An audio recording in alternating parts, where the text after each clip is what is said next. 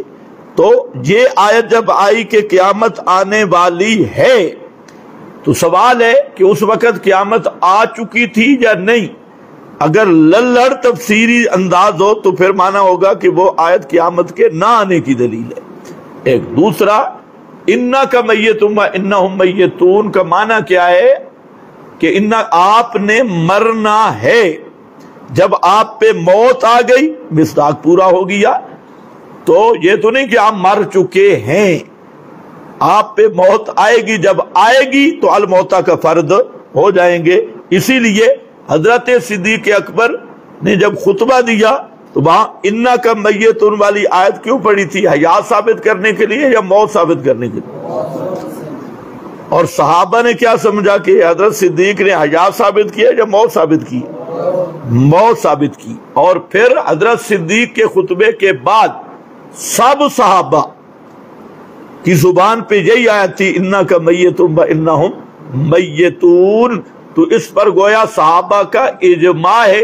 اب ایک معنی پہ سب صحابہ اکٹھے ہیں، متفق ہے کہ یہ موت رسول کو بیان کر رہی ہے۔ ایک آدمی کہتے ہیں یہ موت کی نہیں جی حیات کی دلیل ہے، تو اس کے کافر ہونے میں کیا شبہ ہو سکتا ہے کہ وہ ایسا بڑا محرف ہے کہ مرزا قادیانی بھی ایسی تعریف نہیں کر سکا۔ جی ایک سوال یہ بھی ہے، اشاعتی لوگ خطبہ صدیق اکبر ادا پڑھتے ہیں، لا یجمع اللہ علیک الموتتین کو نہیں پڑھتے، جس سے حیات ثابت ہوتی ہے۔ ماشاءاللہ، یہاں پر بھی یہ بھی مشہور فراڈی سوال ہے کہ اشاعت التوحید والے جی خطبہ صدیق اکبر آدھا پڑھتی، اب عوام کہتی ہے سبحان اللہ ہمارے مولوی صاحب پورا پڑھ، ہم کہتے ہیں تو ذرا پورا پڑھ، ہم جو چھوڑتے ہیں تو پڑھ دے۔ اب یہاں بات سمجھو، یہ بھی نری جہالت ہے، خالصتاً جہالت۔ حضرت صدیق اکبر رضی اللہ تعالیٰ عنہ نے ایک گفتگو کی ہے حضرت سیدہ عائشہ رضی اللہ تعالیٰ عنہ کے حجرہ میں، جب نبی کریم علیہ السلام کے پیشانی پہ بوسہ دیا اور آنکھوں سے دیکھا کہ نبی کریم علیہ السلام پہ موت آ چکی ہے، کیونکہ حضرت عمر کہہ رہے تھے کہ آپ پر استغراق کی حالت آ رہی ہے اور آپ اٹھیں گے اور منافقین کے ہاتھ پاؤں کاٹیں گے، تو یہ غشی اور استغراق کی حالت ہے۔ تو یہ حضرت عمر بار تلوار اٹھا کے کہہ رہے تھے، اور یہ بھی کہہ رہے تھے کہ کوئی نہ کہے کہ آپ پر موت آ گئی ورنہ میں گردن اتار دوں گا۔ تو حضرت صدیق آئے اور انہوں نے جب آپ صلی اللہ علیہ وسلم کے وجود مقدس کو جو سفید چادر میں ڈھانکا ہوا تھا، چادر ہٹائی آپ کے چہرہ سے اور دیکھا کہ واقعتاً آپ پر موت آ گئی، تو حضرت صدیق اکبر وہاں نبی کریم علیہ السلام کے ماتھے کا بوسہ دیا اور ماتھے کو چوم کر وہاں فرمایا طبت حیم و میتا، اور با نبیہ با خلیلہ با حبیبہ مندوب، اس کو وہاں ذکر کیا بطور ندبہ کے، اور پھر فرمایا لا یجمع اللہ علیک الموتتین۔ یہ خطبہ نہیں ہے، یہ کہاں کی گفتگو ہے؟ حجرہ کے اندر۔ ان جاہلوں کو یہ بھی نہیں پتا کہ حضرت صدیق نے حضرت عائشہ کی حجرہ میں خطبہ دیا تھا۔ ثم خرجا، پھر آپ حجرہ مبارک سے نکلے اور منبر پہ آئے، اور منبر پہ آ کے اللہ کی حمد بیان کی، اور پھر حضرت فاروق اعظم کو خطاب کیا علی رسلے کا ایھا الرجل، اور جب حضرت فاروق نہیں بیٹھے تو حضرت صدیق نے انا کا میتن آیات شروع کی۔ تو پہلی یہ اس جہالت کی اصلاح ہونی چاہیے کہ خطبہ منبر پہ دیا مسجد نبوی میں، اور یہ لا یجمع اللہ علیک الموتتین کے الفاظ یہ خطبہ میں آپ نے نہیں کہے، یہ حضرت عائشہ کے حجرہ میں کہے۔ باقی رہ گیا لا یجمع اللہ علیک الموتتین، تو آگے بھی ذرا پڑھنا، اما الموتۃ التی کتبت، وہ جو موت اللہ نے تیرے لیے لکھی تھی، فقد متہا، وہ موت آ گئی۔ اب ان لوگوں کی عادت ہے خیانت کرنا، کہیں سے کیلا لیں گے، کالا داؤدی فلانا فلانا، تو یہاں پر فتح الباری، عمدۃ القاری اور حتیٰ کہ کشف الباری اور یہ ساری تفاسیر اپنا شارحین کی شروعات دیکھے، لا یجمع اللہ علیک الموتتین میں جو سب سے بہترین قول جس کو شارحین نے قرار دیا اور مطابق کتاب و سنت کے، وہ یہ قول تھا کہ حضرت فاروق اعظم کہہ رہے تھے آپ اٹھیں گے اور منافقین کے ہاتھ پاؤں کاٹیں گے، تو حضرت صدیق نے ایک بات کی ردن لقول عمر، حضرت عمر کے اس قول کو رد کرتے ہوئے، اور فرمایا کہ اگر آپ اب اٹھیں تو پھر دوبارہ آپ پہ موت آئے گی، نہیں، جو موت آنی تھی وہ موت آ چکی ہے، اب قیامت تک نہ دنیاوی حیات آئے گی نہ دوبارہ اس پہ موت آئے گی۔ یہ صاف سا معنی ہے، اور اسلم الوجوہ اس کو شارحین نے قرار دیا ہے۔ باقی کیلا کیلا تو یہ بھی ہے کہ آپ کی موت آپ کے دین کی موت کو جمع نہیں کرے گا، مشن کی موت، اور بھی اقوال ہے، لیکن جو اسلم الوجوہ ہے جس پہ کوئی اعتراض نہیں اور اصل معنی ہے وہ یہی ہے کہ حضرت صدیق نے یہ قول کس کے متعلق کہا؟ ردن لقول عمر، اور قول عمر کیا تھا کہ آپ اٹھیں گے، تو حضرت صدیق کہتے ہیں اگر آپ پر تو موت آ چکی ہے، اب اگر آپ زندہ ہوں تو دوبارہ پھر مریں گے، ایسی بات نہیں ہوگی، جب موت آ گئی تو موت کے بعد موت نہیں ہوگی، اب قیامت کے دن زندگی دنیا بھی ملے گی۔ تو حضرت صدیق کا یہ تو صاف قول ہے، لیکن یہ خطبہ نہیں ہے، یہ خدا کے لیے ان جاہلوں کو بھی بتا دو، خطبہ مسجد نبوی میں تھا۔ ایک سوال یہ بھی ہے کہ شیعہ، بریلوی اور اہل بدعت دیوبندی کی نظریہ وفات میں کیا فرق ہے؟ ہاں، یہ بہت اچھی بات ہے۔ اچھا، یہاں ایک بات ذہن میں رکھو کہ شیعہ اور بریلوی حضرات یہ جتنے یہ فرقے، یہ ایک دفعہ موت مانتی اور حقیقی موت مانتی، اس میں ان کی کوئی دوسری رائے نہیں۔ یہ الگ بات ہے کہ احمد رضا خان نے اور ان حضرات نے کہا کہ ایک آن کی آن موت طاری ہوتی، لیکن ہوتی موت حقیقی ہے۔ بریلوی بھی ایک دفعہ موت حقیقی مانتی، یہی موت عرفی جس کا معنی آپ سمجھ چکے ہیں، اگرچہ وہ کہتے ہیں کہ آن کی آن، لیکن رافضی بھی ایک دفعہ موت حقیقی۔ بھائی موت کا دوسرا معنی ہی نہیں، یہ تو کمال ہے کہ آپ نے لڑوں نے کہیں سے دریافت کیا ہے۔ یہ جو ساتر حیات والا اور انقطاع نہیں اور فلاں، یہ میڈ ان للڑ کمپنی ہے۔ یہ رافضیوں کی پتہ نہیں چلا، کیا پتہ احمد رضا کو پتہ چلتا تو وہ بھی یہ کہہ دیتا، لیکن احمد رضا خان اور روافض اور یہ جتنے فرقے ہیں ایک دفعہ وہ موت حقیقی مانتی ہیں۔ اس معاملہ میں صرف اور صرف یہ للڑ کمپنی متفرد ہے، اور موت کا ایک نیا معنی بالکل ایجاد کیا، جیسے قادیانی نے ذلی نبوت کا ایک نیا معنی ختم نبوت کا اور ذلی نبوت کا گڑا، تو انہوں نے موت کے معنی میں ایک نئی تعریف کی ہے، ورنہ باقی جو فرقے ہیں وہ کہتے ہیں ایک دفعہ موت آئی پھر روح آ گئی، یہ تو کہتے ہیں روح نکل ہی نہیں ہے، تو یہ ان کی نئی تحقیق ہے۔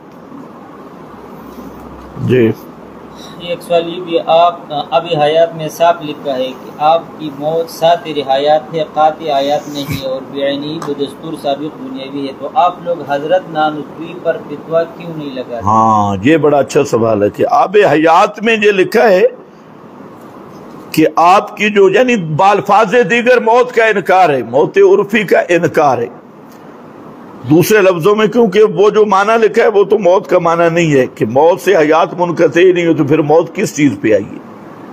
موت تب ہے کہ کوئی حیات تو منقطع ہوئی ہے، جب حیات منقطع ہی نہیں ہوئی اسی طرح دنیا بھی حیات ہے، تو یہ عبارت انتہائی خطرناک ہے۔ البتہ جو تکفیر کا اصول ہے وہ تھوڑا سا جدا ہے، شخصی تکفیر اور عمومی تکفیر میں فرق ہے۔ ایک ہے شخصی تکفیر، تو اس کے لیے ذرا تحقیق درکار ہے اور شبہ نہیں ہونا چاہیے، اور اصل جو فتویٰ ہوتا ہے وہ عمومی، مثلا کوئی آدمی کہتا ہے کہ رسول اللہ صلی اللہ علیہ وسلم یا انبیاء کی وہ موت کا انکار کرتا ہے یا موت کے حقیقی معنی کا، تو وہ تو میں کیا کہوں، امداد الاحکام والے نے بھی کہا گمراہ ہے، اور یہی سوال اس کی عبارت میں بھی تھا، تو گمراہی کا درجہ کفر ہے، اور کیا ہے، صاف نسکتی کا منکر ہے، تو زلال کفر کو بھی کہتی ہے۔ لیکن جب شخصی تکفیر کا معاملہ ہے تو اب یہاں پر حضرت نانوتوی کی یہ عبارت آب حیات میں ہے، اور دوسرا حضرت نانوتوی کی تقریض اور تصدیق ہے اول سے آخر تک عقائد اسلام علامہ حقانی۔ اس میں کہتے ہیں میں نے اول سے آخر تک دیکھی، اور عقائد اسلام علامہ حقانی میں لکھا ہے کہ ارواح انبیاء جنت میں ہیں اور قیامت کے بعد ان ابدان کے متعلق کیا جاوے گا۔ اب وہاں پر نانوتوی صاحب کی تصدیق ہے۔ تو جب دو قسم کی عبارتیں آ گئیں تو اب شخص کی تکفیر میں شبہ آ گیا، اس لیے حضرت نانوتوی کی تکفیر نہیں ہوگی۔ البتہ اب ان للڑوں اتمام حجت کے بعد جو آب حیات والا عقیدہ رکھے گا اس کے کافر ہونے میں کوئی تردد نہیں ہوگا۔ ختم۔ وآخر دعوانا